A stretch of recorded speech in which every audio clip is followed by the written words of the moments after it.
आई तुळजाभवानीच्या पदस्पर्शानं पावन झालेलं तुळजापूर जे हे तीर्थक्षेत्र आहे ते रेल्वेनं जोडण्याच्या संदर्भात या देशाचे पंतप्रधान नरेंद्र मोदींनी 2014ला लोकसभेच्या निवडणुकीच्या पूर्वी त्या ठिकाणी घोषणा केली होती। सभापती महोदय, आजपर्यंत धाराशिव पासून तुळजापूर पर्यंतच्या रेल्वे लाईनचं काम त्या ठिकाणी पूर्ण झालंय, पण तुळजापूर पासून सोलापूर पर्यंतच्या रेल्वे लाईनचं काम त्या ठिकाणी अजून टेंडरच्याच परिस्थितीत आहे। सभापती महोदय, माझी मागणी आहे की सोलापूर ते तुळजापूर हा रेल्वे मार्ग पूर्ण करण्यासाठी साधारणतः 2000 कोटी रुपयाची आवश्यकता आहे। त्याच्यातला केंद्र सरकारचा 1000 कोटी रुपयाचा हिस्सा त्या ठिकाणी केंद्र सरकारनं उचलणं गरजेचं आहे आणि त्याच्यासाठीची तरतूद या अर्थसंकल्पामध्ये रेल्वे मंत्री महोदयांनी करावी, जेणेकरून धाराशिव तुळजापूर सोलापूर हा रेल्वे मार्ग त्या ठिकाणी पूर्ण होईल आणि आई तुळजाभवानीचं तीर्थक्षेत्र हे त्या ठिकाणी रेल्वे मार्गानं जोडलं जाईल, ही माझी त्या ठिकाणी आग्रही मागणी आहे। सभापती महोदय, छत्रपती संभाजीनगर या ठिकाणी मराठवाड्याचं विभागीय कार्यालय आहे, त्याचबरोबर उच्च न्यायालयाचं खंडपीठ सुद्धा त्या ठिकाणी छत्रपती संभाजीनगरला आहे। अजिंठा वेरूळ लेण्या त्या ठिकाणी आहेत, त्याचबरोबर डॉक्टर भारतरत्न बाबासाहेब आंबेडकर विद्यापीठ सुद्धा त्या ठिकाणी आहे। त्यामुळे अनेक विद्यार्थी आणि मराठवाड्यातील बहुतांश लोकांना त्या ठिकाणी संभाजीनगरला जावं लागतंय। त्याच्या संदर्भात सर्वे रेल्वेनं त्या ठिकाणी करण्यासाठी बजेटची तरतूद केलेली आहे।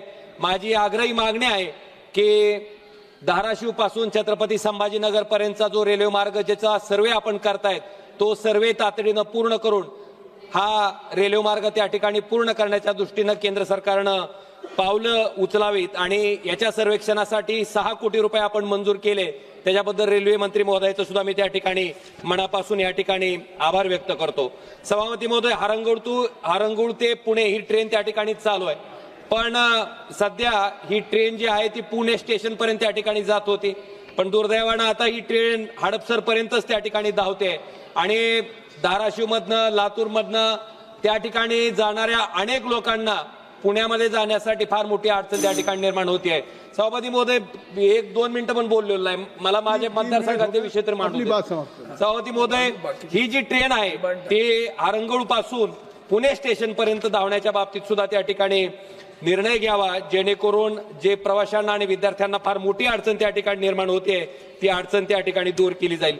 सभापती महोदय, माझ्या धाराशिव लोकसभा मतदारसंघामध्ये ज्या ट्रेन धावत आहेत त्याच्यामध्ये कळंब रोड स्टेशन हे इंग्रजांच्या म्हणजे ब्रिटिशांच्या काळापासून नॅरोगेज होती तेव्हापासूनचं हे स्टेशन आहे।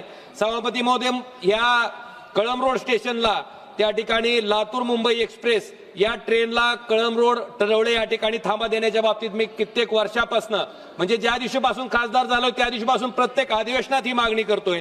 त्याचबरोबर डोके हे धाराशिव तालुक्यातली सर्वात मोठं गाव आहे आणि राष्ट्रीय महामार्गावर आहे, इथं सागर कारखाना देखील आहे, तर या ठिकाणी कुठलीही एक्सप्रेस थांबत नाही। नांदेड पनवेल जी ही गाडी आहे याला डोके स्टेशन या ठिकाणी थांबा मिळावा ह्याच्यासाठी सुद्धा मी मागणी त्या ठिकाणी आग्रही करतोय, ती मागणी त्या ठिकाणी रेल्वे मंत्री महोदयांनी पूर्ण करावी। सभापती महोदय, एक शेवटचा विषय आहे की धाराशिव लातूर धाराशिव बार्शी या भागातून अनेक प्रवासी त्या ठिकाणी पुण्याला प्रवास करतायत आणि त्याच्यामुळं माझी आपल्याला विनंती आहे की मराठवाड्यातनं सुद्धा अनेक विद्यार्थी प्रवास करतायत। लातूर ते पुणे ही इंटरसिटी ट्रेन त्या ठिकाणी सभापती महोदय त्या ठिकाणी चालू करावी, ही माझी मागणी आहे। आणि सभापती महोदय, झालं संपवतोय मी, एक फक्त काफी श्रीकांत शिंदे जी। सभापती एक मिनट दे दीजिए। सभापती महोदय, आपका समय आपण रेल्वे मंत्री महोदयांनी हाय स्पीड कॉरिडॉर त्या ठिकाणी जाहीर केलाय, एक आहे मुंबई पुणे आणि दुसरा आहे त्या ठिकाणी पुणे सिकंदराबाद। तर हा पुणे सिकंदराबाद जो कॉरिडॉर आहे तो त्या ठिकाणी धाराशिव मार्गे लातूर मार्गे त्या ठिकाणी करावा, ही माझी आग्रही मागणी सन्माननीय रेल्वे मंत्री महोदयांना। धन्यवाद सभापती महोदय। श्रीकांत शिंदे जी।